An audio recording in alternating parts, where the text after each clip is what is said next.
ابو سفیان نے حضرت عثمان غنی رضی اللہ تعالیٰ عنہ کو یہ کہا کہ ہم نبی پاک صلی اللہ علیہ وسلم کو اور ان کے صحابہ کو عمرہ نہیں کرنے دیں گے،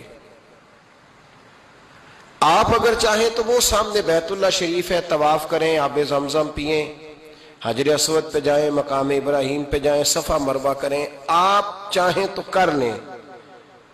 تو حضرت عثمان غنی رضی اللہ تعالیٰ عنہ فرمانے لگے میں تڑپ رہا ہوں کعبے کے طواف کے لیے، لیکن میں بیت اللہ کا طواف اسی وقت کروں گا جب آگے آگے مجھے میرے مصطفیٰ کریم نظر آئیں گے صلی اللہ تعالی علیہ وسلم۔ لوگ آج پوچھتے ہیں کہ بغیر مدینہ شریف جائے حج مکمل نہیں ہوتا۔ میں نے کہا مدینہ شریف کے بغیر حج ہو جاتا ہے، پر مدینے والے کے بغیر نہیں ہوتا، اس لیے کہ حضور نے فرمایا صحیح مسلم میں خذوا عنی مناسککم، حج کے طریقے مجھ سے سیکھو۔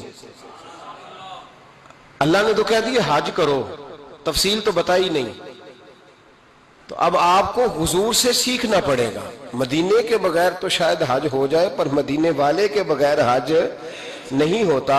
حضرت عثمان غنی رضی اللہ تعالیٰ عنہ کہنے لگے میں طواف ضرور کروں گا، پر اس وقت کروں گا جب مجھے حضور آگے آگے نظر آئیں گے۔ ادھر ایک شخص نے حضور کی بارگاہ میں بھی کہا اپنوں کا نہ پتہ ہوتا ہے، دل بدستاور کے حج اکبر است۔ جو دل ہوتے ہیں نا، دل کو دل سے راہ ہوتی ہے، یہ کئی دفعہ جسم علیحدہ علیحدہ ہوتے ہیں پر یہ اکٹھے دھڑک رہے ہوتے ہیں، تو دل کو راہ ہوتی ہے۔ عرض کی یا رسول اللہ صلی اللہ علیہ وسلم عثمان غنی تو طواف کر رہے ہوں گے، صفا مروہ میں ہوں گے، بڑی موج ہوگی، آب زمزم کھول کے پی رہے ہوں گے۔ حضور نے سامنے والے کا چہرہ غور سے دیکھا، فرمایا عثمان کو تم زیادہ جانتے ہو کہ میں زیادہ جانتا ہوں؟ یا رسول اللہ آپ ہی زیادہ جانتے ہیں۔ فرمایا پھر فکر نہ کرو، عثمان میرے بغیر طواف نہیں کرے گا۔ بات ختم ہو گئی، میرے بغیر عثمان طواف نہیں کرے گا، ختم ہو۔ اب کسی نے افواہ پھیلا دی کہ حضرت عثمان غنی کو شہید کر دیا گیا، نبی پاک علیہ السلام تک بھی خبر آئی۔ حضور جانتے تھے، ہمارا دل نہیں کرتا کوئی انتشاری بات کرنے کو، لیکن جب لوگ کرتے ہیں تو پھر دل کو تکلیف ہوتی ہے۔ اب یہاں سب نے لکھا ہے کہ نبی پاک صلی اللہ علیہ وسلم کو خبر ملی، حضور پریشان ہوئے، صحابہ کو مشورے کے لیے بھی بلایا، بیعت رضوان بھی ہوئی۔ اگر علم غیب ہوتا، یہ سارا کچھ نہ ہوتا، اور میں نے کہا خدا کے بندے اگر حضور اپنا علم غیب اس وقت ظاہر کرتے تو حضرت عثمان کے لیے قرآن کی آیتیں نہ نازل ہوتی، اس بیعت کے تذکرے نہ ہوتے۔ ہر بات پہ لوگ معاذ اللہ تعالیٰ۔ اب دیکھیے نا، یہاں یہ جملہ چھوڑنے کی کیا ضرورت ہے؟ تم قوم کو کیا دے رہے ہو؟ لوگوں کو کیا بتا رہے ہو کہ نبی پاک علیہ السلام اندھیرے میں بیٹھ کے فیصلے کر رہے تھے؟ کیا بتا رہے؟ آج انٹیلیجنس کی رپورٹس بتا دیتی ہیں کہ وہ فلاں کس طرح کا ماحول ہے اور آپ نے کس طرح کرنا ہے، تو تمہیں اپنی خفیہ ایجنسیوں کے مطابق تم فیصلہ کرو تو کہتے ہو ہم بھئی اندھیرے میں فیصلہ نہیں کر رہے، ہمیں رپورٹ ہے تو فیصلہ کر رہے ہیں۔ اور نبی پاک علیہ السلام کے بارے میں تم لوگوں کو یہ بتا رہے ہو کہ حضور اندھیرے میں فیصلہ کر دیتے تھے، پتہ ہی نہیں تھا۔ کس طرح کی بات کرتے ہو؟ میرے محبوب پاک علیہ السلام فرماتے ہیں کہ اللہ تبارک و تعالیٰ نے مجھے اس طرح کا علم عطا فرمایا ہے کہ جو تمہارے ذہن میں ہو مجھ سے پوچھو، میں فوراً تمہیں جواب دوں گا۔ لیکن لوگ اڑ گئے ہیں، کیا کیا جائے؟ اور عجیب فلسفہ ہے، یہاں بھی گرہ لگا دی، پتہ ہوتا تو یہ سارا۔ اور میں نے کہا خدا کے بندے اگر یہ سارا کچھ نہ ہوتا تو پھر یہ آیتیں کیسے نازل ہوتی؟ پھر صبح قیامت تک حضرت عثمان غنی کی عظمتوں کا کیسے پتہ چلتا؟ جب خبر ملی نا کہ حضرت عثمان غنی کو شہید کر دیا گیا تو حضور نے صحابہ کو بلایا، فرمایا آؤ میری بیعت کرو، حالانکہ بیعت پہلے ہو چکی، آؤ دوبارہ بیعت کرو۔ یا رسول اللہ کس چیز کی بیعت کرنی ہے؟ تو نبی پاک نے فرمایا میرے ہاتھ پہ بیعت کرو کہ ہم عثمان غنی کے خون کا بدلہ لیے بغیر یہاں سے جائیں گے نہیں، ہم عثمان کے خون کا بدلہ لیے بغیر یہاں سے جائیں گے۔ اور حوالہ کسی نے دیکھنا ہو علامہ اسماعیل حقی کا تو میں دکھاؤں گا، جس شخص نے دوڑ کر سب سے پہلے نبی پاک کی بیعت کی وہ مولا علی شیر خدا تھے۔ کہ یا رسول اللہ جانے نہیں عثمان کے خون کا بدلہ لیے بغیر، سب سے پہلے شیر خدا آگے بڑھے۔ آج لوگ انہی لوگوں میں اختلاف دکھانے کی کوشش کرتے ہیں، صحیح لا حاصل کرتے ہیں۔ سب سے پہلے دوڑ کر حضرت شیر خدا آگے بڑھے، کہا حضور میں بیعت کرتا ہوں۔ نبی پاک نے صحابہ کے ہاتھوں میں بیعت ہو رہی ہے۔ یہ وہ والا واقعہ نہیں جو اس چوک میں پیش آیا تھا، یہ وہ والا واقعہ نہیں جو میرے ساتھ ہوا تھا تو میں آپ کو سنا رہا ہوں۔ یہ وہ والا واقعہ ہے جو رب کو اتنا پسند آیا کہ اللہ نے قرآن پاک میں بیان فرما دیا ہے۔ اس کی اہمیت کا اندازہ لگائے کہ رب کریم کو اتنا محبوب ہے یہ انداز کہ قرآن میں بیان کیا۔ ایک درخت تھا، کانٹوں والا درخت، اس کو شارحین نے لکھا ہے، کچھ لوگ کہتے ہیں بیری کا درخت تھا۔ نبی پاک درخت کے نیچے بیٹھ گئے، فرمایا بیعت کرو سارے۔ کن کے لیے بیعت ہو رہی ہے؟ حضرت عثمان غنی کے لیے۔ ایک بیعت دین کے لیے ہوئی، قرآن کے لیے ہوئی، حدیث کے لیے ہوئی، اللہ کی توحید کے لیے، اور آج نئے سرے سے بیعت ہو رہی ہے۔ کس کے لیے؟ بول کے بتائیے۔ حضرت سیدنا عثمان غنی رضی اللہ تعالیٰ عنہ، اس شخص کی عظمت کا کوئی اندازہ کر سکتا ہے جن کے لیے نبی پاک نے خاص کر کے تخصیص کر کے ایز اے اسپیشل بیعت لی؟ اور صحابہ نے جب بیعت کی تو اللہ کو اتنی پسند آئی کہ قرآن مجید کی سورہ فتح کی آیت نمبر 18 میں بیان کیا، فرمایا لقد رضی اللہ عن المؤمنین اذ یبایعونک تحت الشجرہ، فرمایا محبوب تحقیق اللہ ان مومنوں سے راضی ہے جو درخت کے نیچے آپ کی بیعت کر رہے تھے۔ تحقیق اللہ ان سے راضی ہوا، ان ایمان والوں سے جو درخت کے نیچے آپ کی بیعت کر رہے تھے، درخت کے نیچے تحت الشجرہ۔ قرآن مجید کے الفاظ اگر آپ غور کریں گے تو آپ کو حضرت عثمان غنی کی عظمت کا پتہ چلے گا، اور اس واقعے کی حساسیت کی آپ کو سمجھ آئے گی کہ بیعتیں تو مسجد میں بھی ہوئی، لیکن نام لے کے نہیں کہا محبوب جنہوں نے مسجد میں بیعت کی، نام لے کے نہیں کہا، حالانکہ وہ بیعتیں بھی اللہ کو بڑی محبوب ہے۔ بیعتیں تو میرے بھائی نبی پاک نے بیت اللہ شریف کے پاس بھی کی، مسجد نبوی میں بھی کی، لیکن یہاں نام لے کر کوئی بھول نہ جائے۔ کسی نے کہہ دینا تھا کوئی اور بیعت تھی جی، لوگ شرح کر رہے ہیں نا مرضی، وہ تو کسی اور کی بیعت، نام لے کے کہا محبوب تحت الشجرہ، وہ جو درخت کے نیچے بیعت ہوئی، وہ جو بیعت درخت کے نیچے ہوئی، اور جنہوں نے بیعت کی لقد رضی اللہ عن المؤمنین، تحقیق اللہ ان مومنوں سے راضی ہو گیا۔ اللہ ان مومنوں سے، صحیح بخاری صحیح مسلم میں صحابہ نے پوچھا یا رسول اللہ اللہ کس طرح راضی ہوا ہے؟ فرمایا آج جس نے میرے ہاتھ پہ بیعت کی ہے رب کریم نے وعدہ کر لیا ہے سب کو جنت عطا فرمائے گا، جنتی ہو گئے سارے۔ حضرت عثمان غنی رضی اللہ تعالیٰ عنہ کی یہ عظمت، یہ شان قرآن پاک نے بیان کر دی کہ حضرت عثمان کے نام پر صحابہ جمع ہوئے، تو اللہ تبارک و تعالیٰ نے اس واقعے کا ذکر قرآن مجید میں فرما دیا۔ میرے عزیز دوستو، حضرت عثمان غنی کو اللہ نے بڑی شان عطا فرمائی، بڑا مرتبہ دیا، بڑے حسین و جمیل، بڑے خوبصورت آدمی تھے۔ دیکھو نا کیا شان ہے حضرت عثمان ذی النورین۔ یہ ذی النورین کا کیا معنی ہے؟ دو نور کون ہے؟ حضور کی دو صاحبزادیاں۔ اعلیٰ حضرت فرماتے ہیں نور کی سرکار سے پایا دوشالہ نور کا، نور کی سرکار سے پایا دوشالہ نور کا، ہو مبارک تجھ کو ذی النورین جوڑا نور کا۔ دو نوروں والے حضرت عثمان غنی، ایک بیٹی کا نکاح کیا وہ وصال کر گئی تو محبوب نے دوسری بیٹی کا بھی نکاح کر دی۔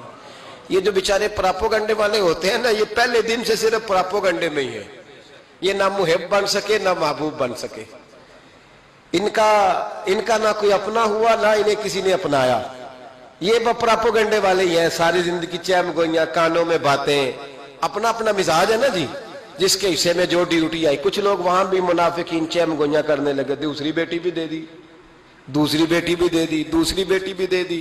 محبوب کے کانوں تک آواز گئی، فرمایا زیادہ باتیں نہ کرو، میری 40 بھی ہوتی۔ وہ ختم ہو گئی بات، تم 2-3 کی بات کرتے ہو، حدیث مبارکہ کے لفظ ہے، نبی پاک نے فرمایا میری 40 بھی ہوتی، ایک کے بعد دوسری انتقال کرتی رہتی، میں ساری عثمان کو دے دیتا۔ حد ہو گئی بھئی، اتنا بڑا مرتبہ، چیم گوئیاں نہ کرو، دوسری بھی دے دی، میری 40 بھی ہوتی۔ اس حدیث کا ترجمہ یہ ہے کہ محبوب فرماتے ہیں کہ مجھے عثمان پر اعتبار ہی بڑا ہے، مجھے عثمان پیارا ہی بڑا ہے، عثمان غنی کی عظمت ہی بڑی ہے۔ فرمایا میری 40 بھی ہوتی تو میں ساری یکے بعد دیگر حضرت اسامہ بن زید رضی اللہ تعالیٰ عنہ فرماتے ہیں نبی پاک نے اپنی صاحبزادی حضرت رقیہ رضی اللہ تعالیٰ عنہ کا نکاح حضرت عثمان غنی کے ساتھ کیا، تو دونوں میاں بیوی پیارے بڑے تھے، حسین و جمیل بڑے، حضرت عثمان بڑے نفیس آدمی تھے۔ بڑی نفاست تھی. کپڑا سادہ پہنتے تھے لیکن لوگ کہتے ہیں کبھی ہم نے ان کے کپڑوں پہ دھبا نہیں دیکھا, چہرے پر اتنا سا گرد کا نشان نہیں دیکھا. ہمارے ملک میں سب سے زیادہ خرچہ میک اپ کا آتا ہے, پتہ ہے آپ کو جی؟ اب اگلی جو بات کرنی ہے اس پہ اپنے آپ کو وقت کتنا دیتے ہو, سجنے میں, سورنے میں, تیار ہونے میں کتنا وقت لگاتے ہو؟ فرمانے لگے حضرت عثمان غنی اتنا تو ٹائم ہی نہیں ہے کہ اپنے آپ کو دیا جائے. تو قبر اتنے پیارے کیسے لگتے ہو؟ فرمانے لگے اپنی وجہ سے نہیں لگتا, حضور کی وجہ سے پیارا لگتا. کب وہ کس طرح؟ فرمانے لگے نبی پاک صلی اللہ علیہ وسلم نے ہمیں وضو دیا ہے. فرمایا ایک دفعہ وضو کر کے آئینے کے سامنے کھڑا ہوتا ہوں یوں لگتا ہے اللہ نے میرے چہرے کو پہلے سے زیادہ نور عطا کر دیا ہے. دیکھیں نا, باقی جسم چھپا ہوا ہے اور جو ظاہر ہے اس پر وضو کا حکم ہے. ہاتھ ظاہر ہے تو وضو کر لو, پیر پردے سے باہر ہے تو ان کو دھو لو وضو میں, چہرہ پردے سے کپڑوں سے باہر ہے تو اس کو وضو میں. تو عثمان غنی فرماتے 5 وضو تو میں تازہ کرتا ہوں, پچھلا ہو بھی تو نئی نماز تازے وضو سے پڑھتا ہوں. اور فرماتے اگر میرا قرآن مجید کھولنے کا ارادہ بن جائے تو پھر وضو 6 بھی ہو جاتے ہیں, اور تہجد کے وقت اٹھوں تو 7 بھی ہو جاتے ہیں. فرماتے علیحدہ سے درود پاک پڑھنے بیٹھوں تو پھر 10-11 وضو بھی ہو جاتے ہیں. میں وضو کرتا رہتا ہوں تو اللہ تازگی عطا کر دیتا ہے. حضرت اسامہ بن زید حضور کے غلام زادے ہیں, فرماتے میں چھوٹا سا تھا تو نبی پاک کے گھر میں گوشت پکا تو سرکار کو 4 بیٹیوں سے بڑا پیار تھا. حضرت فاطمہ سے زیادہ ہے لیکن 4 بیٹیوں سے بڑی محبت تھی.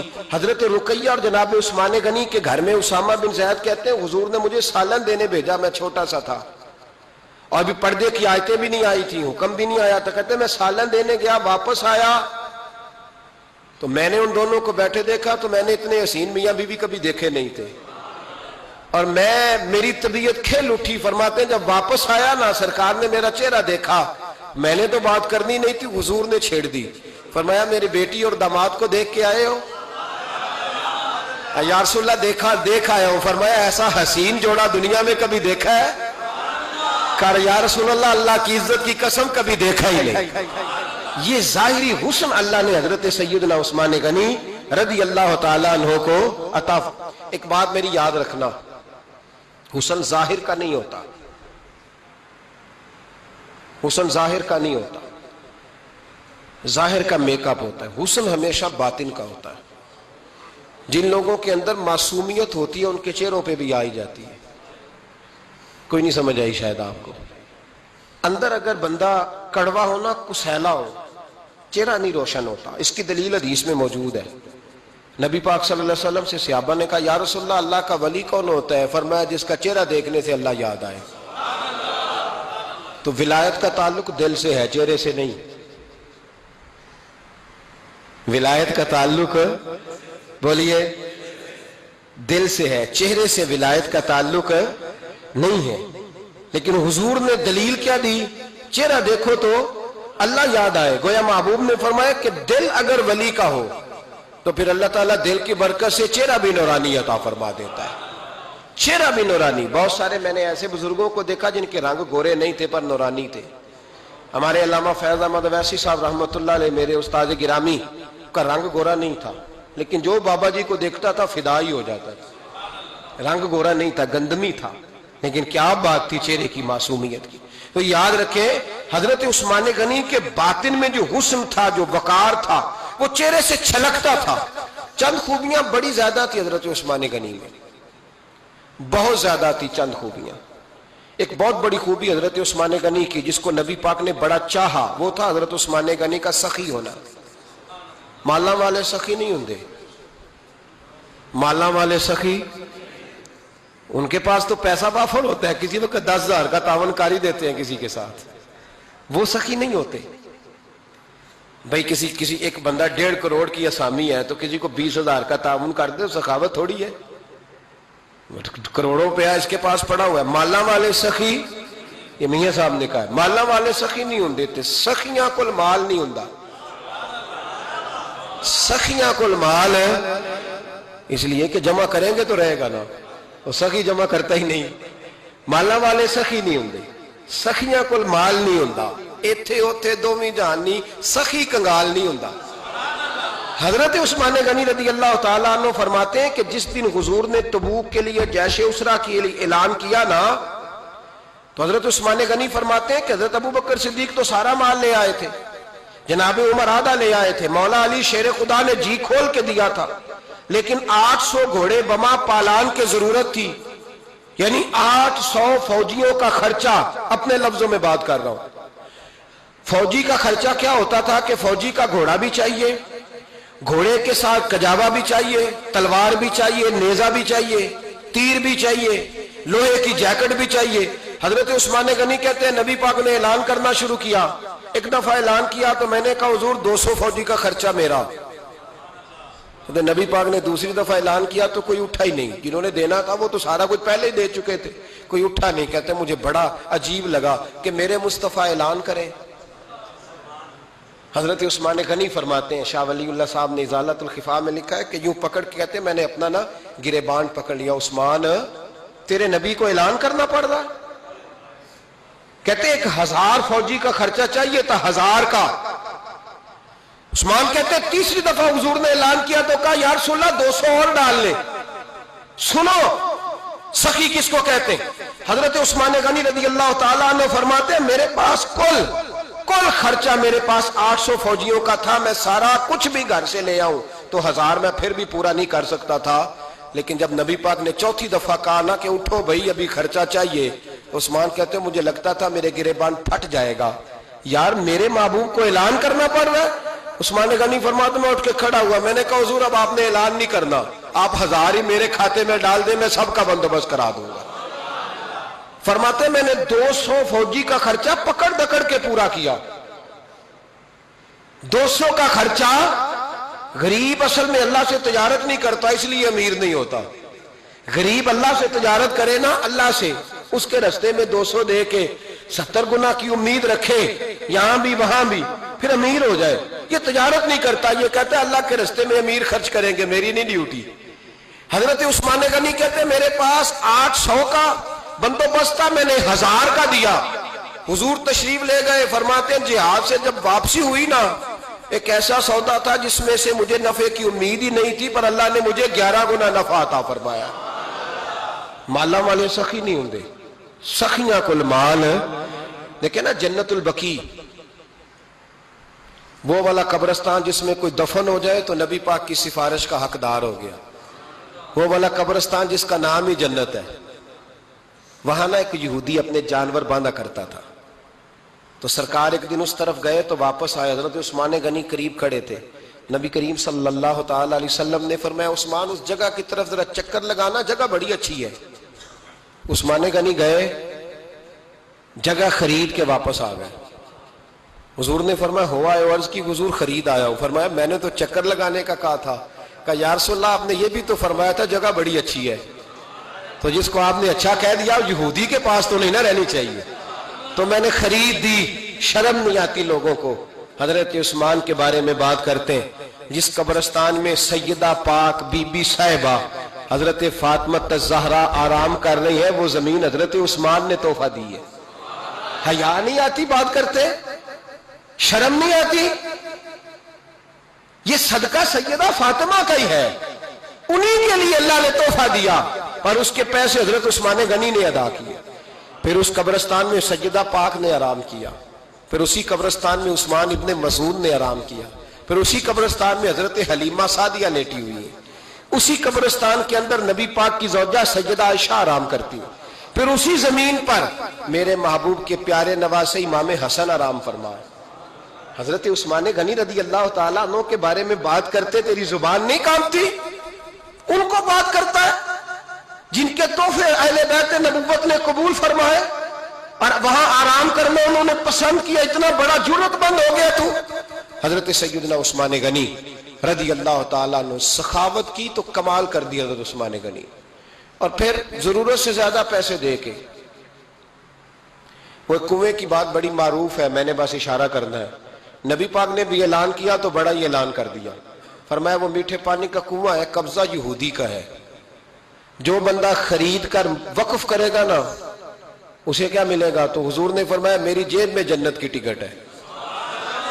میں اسے جنت دے دینی. یہ ہے عرض جنت، یہ طیبہ کی زمین ہے، جنت بھی یہی، مال کے جنت بھی یہی ہے، جنت لے لے مجھ سے، لے لے. حضرت عثمان غنی گئے، اس کو کہا بھائی کنواں میرے ہاتھ بیچ دے. کنویں کی قیمت تھی 500-700 دینار. تو حضرت عثمان 500-600 دینار کل کنویں کی قیمت تھی. جناب عثمان غنی گئے، یہودی کو پتا تھا کہ یہ خریدنا چاہتے ہیں. فرمایا یار یہ کنواں بیچ دو. کہنے لگا نہیں بیچنا. فرمایا قیمت منہ مانگی. کہنے لگا قیمت میری مرضی کی. کہا تمہاری مرضی کی، اپنی اپنی اوقات ہوتی ہے نا قیمت لگانے کی، تمہاری مرضی کی. کہنے لگا میری شرط ہے میں ایک دن کے لیے کنواں دوں گا، ایک دن میں ایک دن آپ. فرمایا یہ بھی منظور ہے. کتنے پیسے؟ اس نے کہا میں 3000 دینار لوں گا، 500-600 کا ہے. حضرت عثمان غنی فرمانے لگے تو نے اپنی اوقات کے مطابق 3000 مانگا ہے، میں 40,000 لے کے آیا تھا. اپنی اوقات کے مطابق مانگا، 40,000 دینار میری جیب میں. یہودی کہنے لگا عثمان تو تاجر ہے، اور عام تاجر نہیں، عالمی سطح کا تاجر ہے.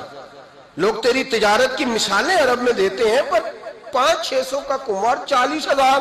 فرمانے لگے مسئلہ کنویں کا نہیں، مسئلہ مصطفیٰ کے فرمان کا ہے. وہ جو حضور کا فرمان پورا کرنا ہے نا، اس کے لیے 40,000 تھوڑے ہیں. میرے پاس تھے ہی اتنے جو لے کے آیا ہوں.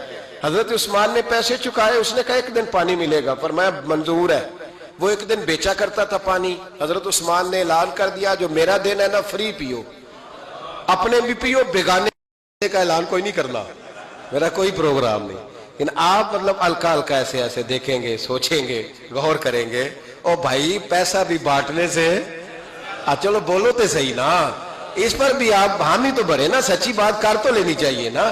چلے عمر آپ 2 سال کے بعد کر لینا، 6 سال کے بعد کر لینا، پر ہاں نہ تو صحیح کرے نا.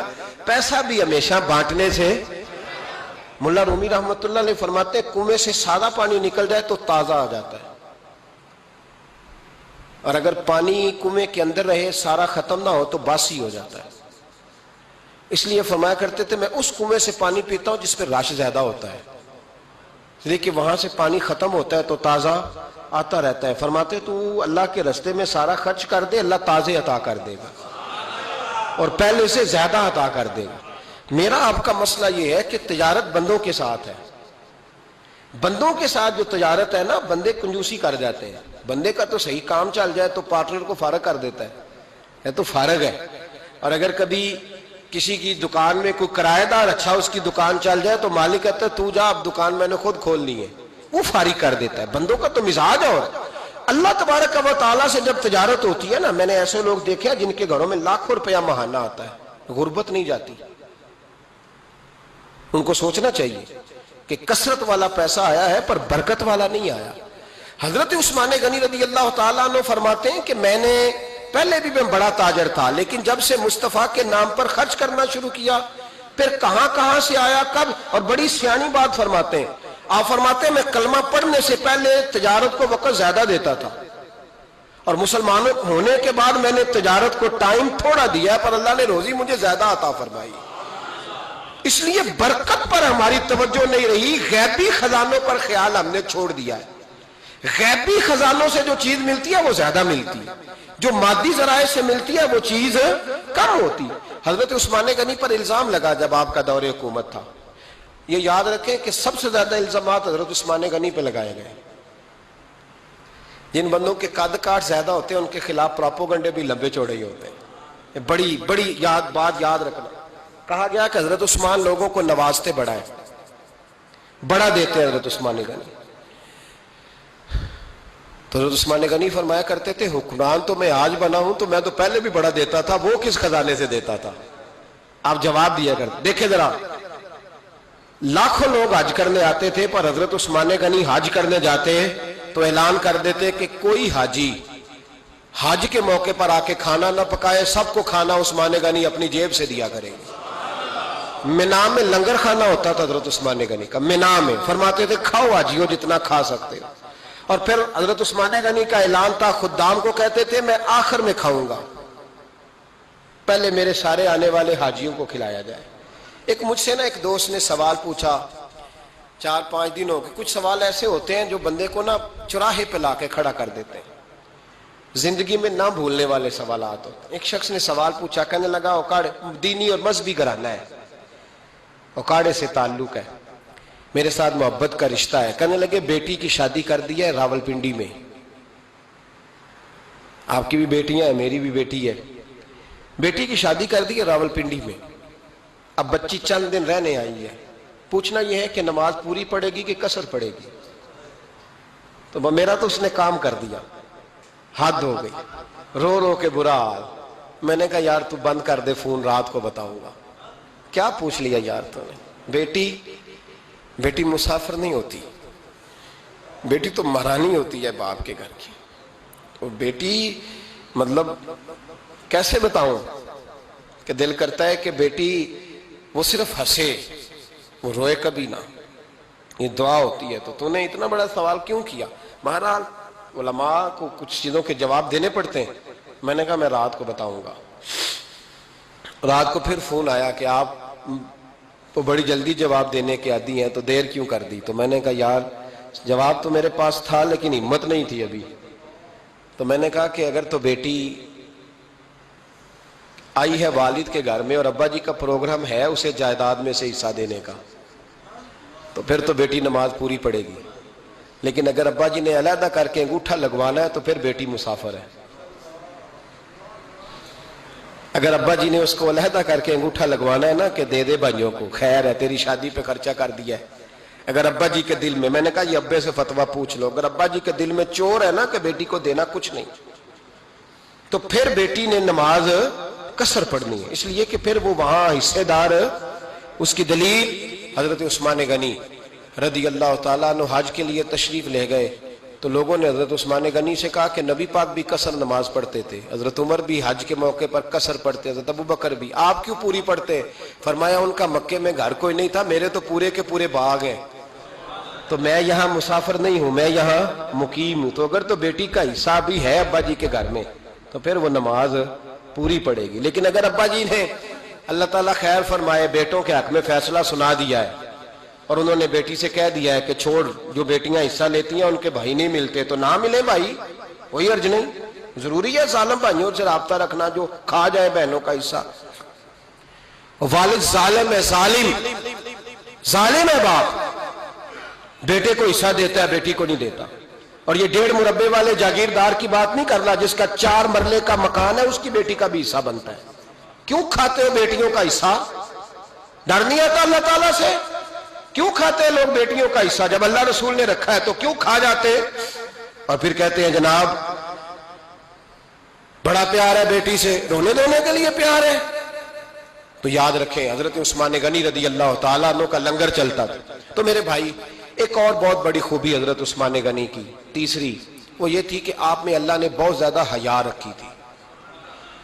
آج نا اگر آپ ناراض نہ ہو تو ہماری حکومتوں میں جو بدتمیز زیادہ ہوتا ہے اس کا عہدہ زیادہ ہوتا ہے، اس کو اچھا عہدہ ملتا ہے جو بدتمیزی زیادہ کرتا ہے۔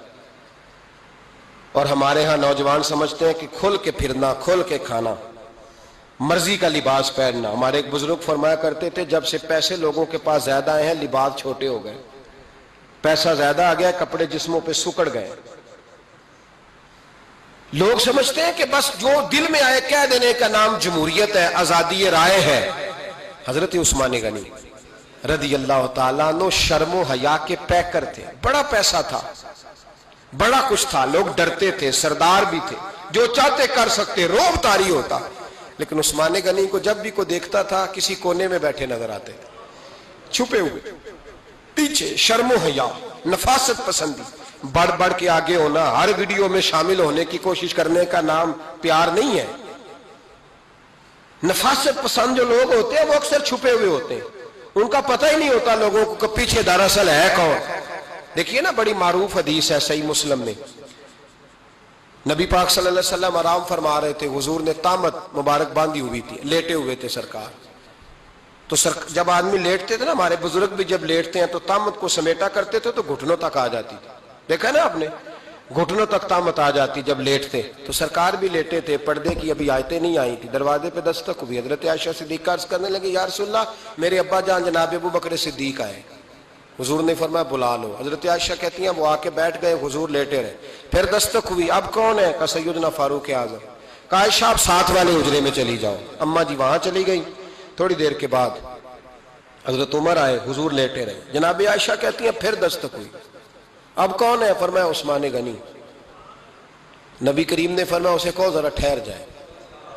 حضرت عثمان ٹھہرے تو حضور اٹھ کے بیٹھے, تہمت مبارک کو ٹھیک کیا, پھر اپنے کرتے مبارک کو سیدھا کیا, پھر دستار کو سیدھا کیا. فرمایا اب بلاؤ عثمان غنی کو. حالانکہ جاہو جلال حضرت عمر کا زیادہ ہے, حالانکہ وقار مقام حضرت صدیق اکبر کا زیادہ ہے. اب بلاؤ عثمان غنی کو. حضرت عثمان غنی رضی اللہ تعالیٰ عنہ آئے, بیٹھے, بات چیت ہوئی, تینوں چلے گئے. حضرت عائشہ صدیقہ کہتی ہے میرے ذہن میں سوال رہ گیا. میں نے عرض کی یا رسول اللہ صلی اللہ تعالیٰ علیہ وسلم, وہ دو لوگ آئے, آپ بیٹھے رہے, عثمان آئے تو آپ نے اہتمام کیا. کیا لفظ ہے, اور لفظوں میں تاثیر ہے, اور جملے دو کہے نبی پاک نے, لیکن کتنا بڑا ان کا مرتبہ بیان کیا. فرمایا عائشہ میں اس شخص سے حیا نہ کروں جس سے اللہ کے فرشتے بھی حیا کرتے ہیں, میں اس سے حیا نہ کروں جس سے اللہ کے فرشتے بھی حیا کرتے ہیں. حضرت عثمان غنی فرمایا کرتے تھے میں نے جب سے حضور کا چہرہ دیکھا ہے دوبارہ پلٹ کے اپنی شرمگاہ بھی کبھی نہیں دیکھی. گویا میں نے اپنی آنکھوں کا وضو نہیں توڑا جب سے حضور کا. فرماتے جب سے یہ ہاتھ نبی پاک کو بیعت کے لیے دیا ہے پھر گندگی میں نہیں جانے دیا میں نے سیدھا ہاتھ.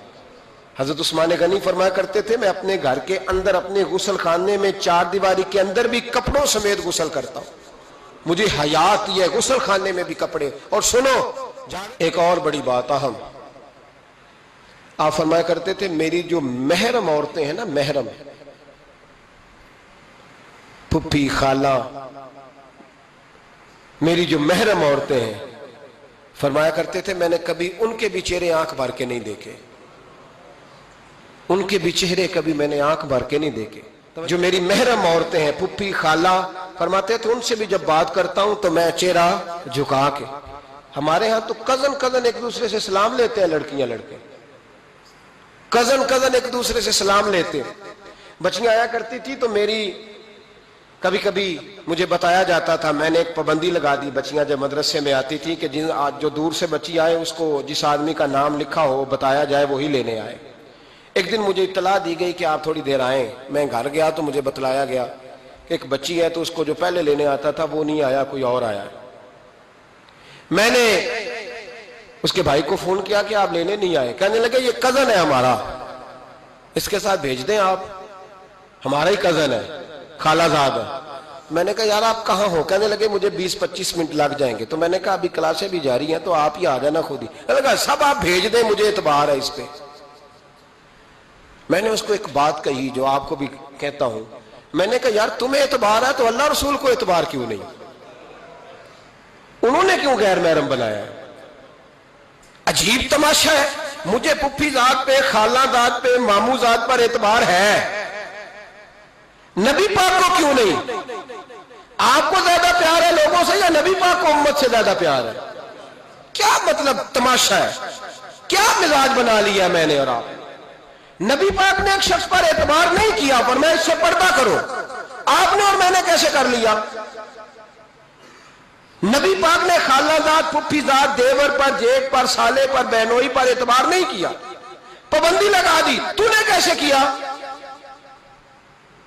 تیرے دل میں زیادہ درد ہے, تو زیادہ دین کو سمجھنے لگا ہے, انسانیت زیادہ اچھل آئی ہے تیرے اندر. اعتبار کیا ہوتا؟ یاد رکھنا دنیا میں جتنے گھر تباہ ہوئے ان لوگوں کی وجہ سے نہیں ہوئے جن پر اعتبار نہیں تھا, ان کی وجہ سے ہوئے جن پر اعتبار تھا. گھر کا بیٹی لنکا ڈائے, بار والے آ کے کبھی بھی گھر میں کوئی نقب زنی نہیں کرتے, جب بھی کرتے اعتبار والے کرتے. میرے رسول پاک علیہ الصلوۃ والسلام کی وہ ازواج جن پر اللہ کو اتنا اعتبار ہے کہ رب کہتا ہے میرے محبوب کی بیویوں تمہاری جیسی دنیا میں دوسری ہے ہی کوئی نہیں, اللہ کو اتنا اعتبار ہے. لیکن ایک نابینا صحابی آئے تو حضور کی 2 ازواج بیٹھی تھی, تو نبی پاک نے فرمایا پردہ کرو. یا رسول اللہ وہ تو نابینا ہے. فرمایا تمہیں تو نظر آ رہا ہے نا, تمہاری آنکھیں تو کھلی ہوئی ہیں. حضور کو اعتبار نہیں تھا, بس کر دیں. سب سے بڑا ظالم وہ ہے جو کہتا ہے مجھے بیٹی پہ اعتبار ہے. وہ ظالم ہے, وہ اپنی بیٹی کے ساتھ ظلم کر رہا ہے. جو کہتا ہے مجھے اعتبار ہے, کالج جا رہی ہے, یونیورسٹی جا رہی ہے, اکیلے آ جا رہی ہے, مجھے اعتبار ہے, یہ ظلم کر رہا ہے بچی کے ساتھ. وہ تو بچی ہے, اس کا تو ذہن کمزور ہے. ہو سکتا ہے صاف دل ہو, لیکن سامنے جو شیطان چوکوں میں گلیوں میں دائیں بائیں گھوم رہے ہیں وہ تو صاف دل نہیں ہے نا, وہ تو معصوم طبع نہیں ہے نا. تو بعض اوقات بڑے اچھے نفیس بچے بھی شیطانوں کا شکار ہو جاتے ہیں. خدا کا خوف کریں. حضرت عثمان غنی کی زندگی, حضرت عثمان فرماتے ہیں جو محرم عورتیں تھیں ان کی طرف بھی آنکھ بھر کے نہیں دیکھا, اس لیے کہ وہ خاتون ہے, میں مرد ہوں, میری حیا مانی. آج لوگوں کو شوق ہو گیا عورتوں کی مجلس میں دوڑ دوڑ کے جانا, وہاں بیٹھنا, وہاں وقت بتانا. پیرانے عظام کہتے ہیں کہ وہ درویشنیوں کے بیچ بیٹھے ہیں جی, باپ بیٹی ہوتے ہیں جی, مریدنی اور پیر. میں نے کہا کوئی نہیں ہوتے, اس رشتے پر استدلال ہے. اعلیٰ حضرت فرماتے ہیں واجب ہے پردہ پیر اور مریدنی کا, یہ پردہ واجب ہے. اگر کوئی شخص اس طرح بے پردہ بیعت لے گا, بیچ میں بیٹھے گا, تو اس کا تو مرید ہونا ویسے ہی حرام ہے, جائز ہی نہیں ہے. جو سارا دن تویز دھاگے کے لیے بیٹھا رہے اور بیویوں سے گفتگو کرتا رہے. خدا را حضرت عثمان غنی رضی اللہ تعالیٰ عنہ کی زندگی میں جو باتیں ہمیں بہت زیادہ ملتی ہیں, ان میں نفاست ہے, آپ کی حیا ہے, سخاوت ہے. ایک بات اور سن لیں, بڑا ستایا گیا حضرت عثمان غنی کو, پراپوگنڈے کیے گئے, آپ کے خلاف مہم چلی. عبداللہ ابن سبا نے بڑی مہم جوئی کی آپ کے خلاف. یہودیوں نے مسلمانوں کا روپ دھار کر بڑا آپ کو ستایا, تکلیفیں دی. جی آپ اپنے رشتہ داروں کو بڑا دیتے ہیں, فرمایا کرتے تھے جیب سے دیتا ہوں, مال خزانہ سے نہیں دیتا. حضرت عثمان غنی رضی اللہ تعالیٰ عنہ کو بڑا ستایا گیا. یہ واحد خلفائے راشدین میں خلیفہ ہے جن کا 40 دن پانی بند کیا گیا, کھانا نہیں آنے دیا گیا. لیکن کمال ہستی حضرت عثمان غنی کی. مولا علی جیسے شیروں نے جا کے کہا آپ اشارہ کریں, یہ جو آپ کے خلاف نکلے ہوئے ہیں تو ایک تلوار سے مار دیے جائیں گے. تو حضرت سیدنا عثمان غنی فرمانے لگے میں وہ والا مینڈا نہیں بننا چاہتا جس کی وجہ سے مدینے کی گلیاں رنگین ہو جائیں. امن کا کعب خلافت چھوڑ دیں. فرمایا حضور نے کہا تھا اللہ تمہیں ایک قمیض پہنائے گا, لوگ اتارنا چاہیں گے, تم نے اتارنی نہیں. صبر سے, حوصلے سے, اطمینان سے. یہ وہ واحد ہستی ہے حضرت عثمان غنی, انہوں نے شہادت قبول کر لی لیکن تلوار نہیں چلنے دی, لوگوں کو ایک دوسرے کے گلے نہیں کاٹنے دی. وہ شخصیت ہے حضرت عثمان غنی کی, لیکن بڑا ستایا گیا, بڑا پراپوگنڈا. مجھے بتائیے اس کے بارے میں اللہ قرآن کی آیتیں نازل کر دے, اور جس کے بارے میں مصطفیٰ کریم ایک بار نہیں تین بار جنت کی بشارت عطا کر دے. کوئی بندہ ہمیں تاریخ بتائے, حوالے دے, کہانیاں سنائے, تو ہم اس کی کہانیاں دیکھیں گے یا نبی پاک کا فرمان دیکھیں گے؟ بولیں, جا کے بولیں, جا کے.